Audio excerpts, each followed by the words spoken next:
Hello everyone. Today we will discuss about the belt conveyor design. In that, our today's topic is a belt conveyor, that is a horizontal belt conveyor and vertical belt conveyor. We already discussed how the capacity of the belt conveyor is calculated for the horizontal belt conveyor and incline belt conveyor, considering the surcharge factor and pliability factor. Now we will see the conveyor belt speed, that is how the speed or for which belt width which speed is selected, that we will see today. So here in this table you can see the type of the material for belt and effective or belt width capital B in mm. Okay, based on the belt width you can also calculate the effective belt width by using the formula 0.9 b minus 0.05. So here belt width capital B is given in the table, that is 400, 500, 600, 800 to 1000, then 1200 to 1600 mm. Then on the other side you will see the material, different types of the material. So first, if the material is a non and low abrasive, non degradable materials like peat, salt, or abrasive granule material, that is a sand, and if the belt width is a 400, then your belt speed should be 1.1 to 1.5 for 400 mm belt width.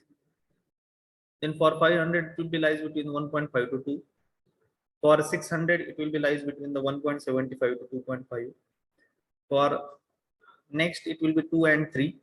And for last one, the belt for the belt width 1200 to 1600, the belt speed should be 2.25 to 3 meter per second.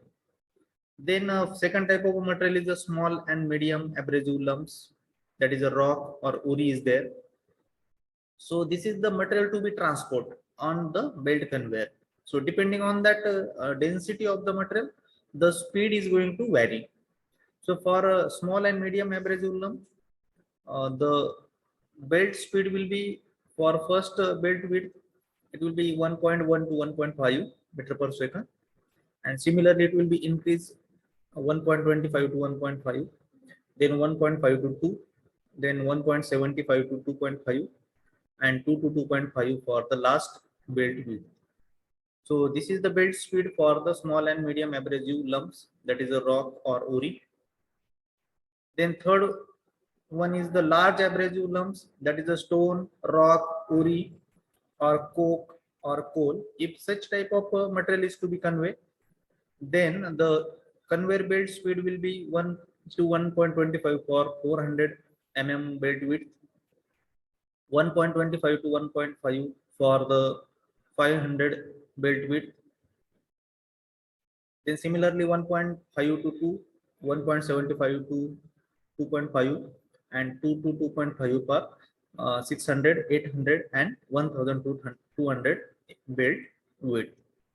Next, if the light and heavy cereals are there, that is a wheat is there, then this such type of material can be conveyed by using the speed 1 to 1.1 to 1.5 for 400 belt width, 1.25 to 1.75 for 500 belt width, 1.5 to 1.75 for 600 belt width, 1.5 to 1.75 for 1000 belt width, and 1.5 to 1.75 for 1600 belt width. Now, if the fine powder is there to transport by using the conveyor belt, then 0.8 to 1 meter per second is the speed, belt speed for a belt width 400. Then 0.8 to 1. Then it is the same common for common belt speed is there for each and every effective or belt width 400, 500, 600, 1000, and 1600 material. So in this way or in this chart, by using this chart, we can get the belt speed for abrasive granular material, small and medium abrasive lumps, large abrasive lumps, light and heavy cereals, and fine powder.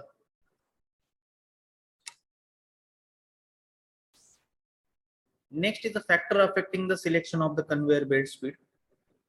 So the first factor is material to be conveyed. Depending on this, the speed can be varied. Which type of material is to be carried or capacity, based on the capacity, the belt speed can be varied.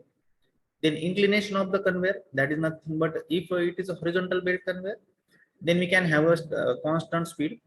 But if there will be an angle of inclination for the belt conveyor, that is if it is an inclined belt conveyor, though it is flat or a true belt, then the belt speed required to change. So this is the second important factor affecting the conveyor belt speed, that is the inclination of conveyor. As the inclination of angle increases, the belt speed is going to reduce. Then third one is the type of the belt. That is nothing but which type of belt is used. Depending on that, also the conveyor belt speed can be varied. Then conveyor length means what, at how much a distance the metal is to be conveyed. So the conveyor length is also the important factor which affect the selection of the conveyor belt speed. Then cost of the setup and maintenance cost. These are the again important factors affecting the selection of the conveyor belt speed. Next is the standard belt width and angle of surcharge. So here the standard belt width, that is capital B are selected from the given values.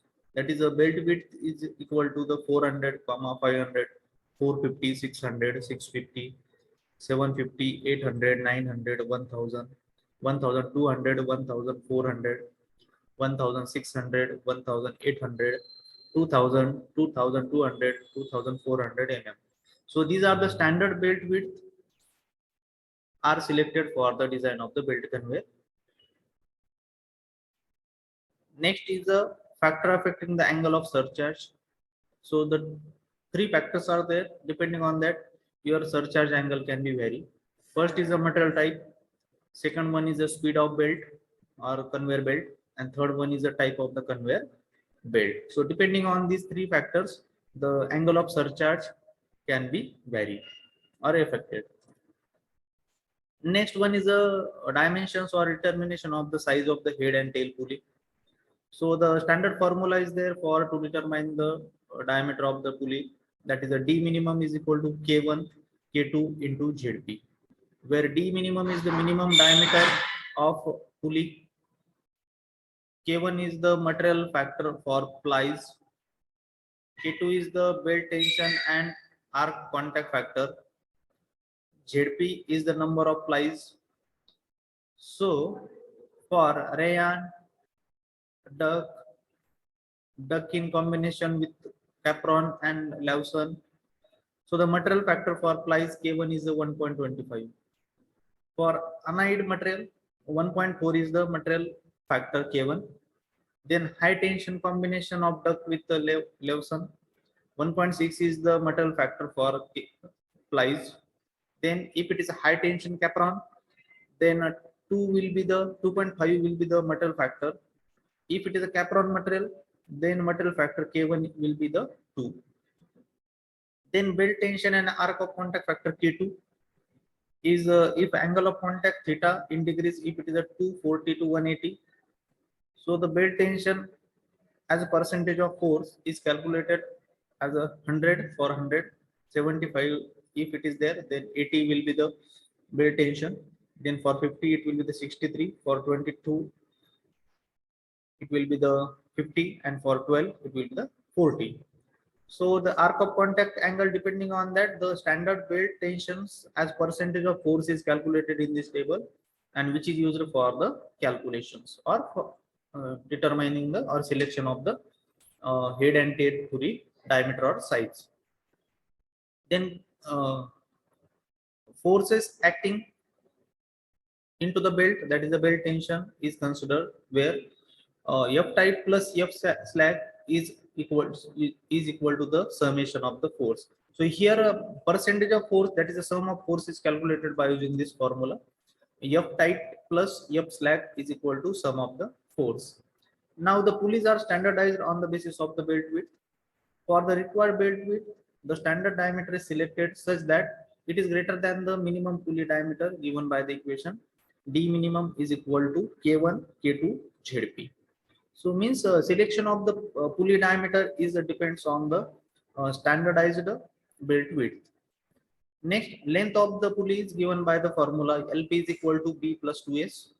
where LP is the length of the pulley in mm, B is the width, that is the standard width of the pulley in mm, then S is the side margin, which is lies between the 60 to 75 mm. So in this formula, LP is equal to B plus 2S, so we can calculate the length of the pulley.